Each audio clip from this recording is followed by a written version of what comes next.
Ini adalah ayam bangkok saya yang saya peruntukkan untuk indukan ayam, untuk mengembangbiakan ayam dan mengembangbiakan ayam gorila agar mendapat keturunan yang pertumbuhannya cepat dan dagingnya pun memuaskan.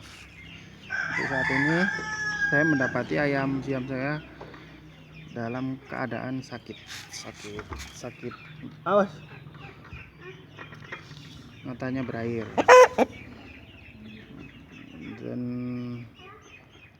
mata ayam saya ini berair, dan saya obati dengan cara menyuntikannya. Saya berikan Medoxil L sebanyak 1 mili, yaitu full suntikan tersebut. Oke, saya akan mempraktekannya.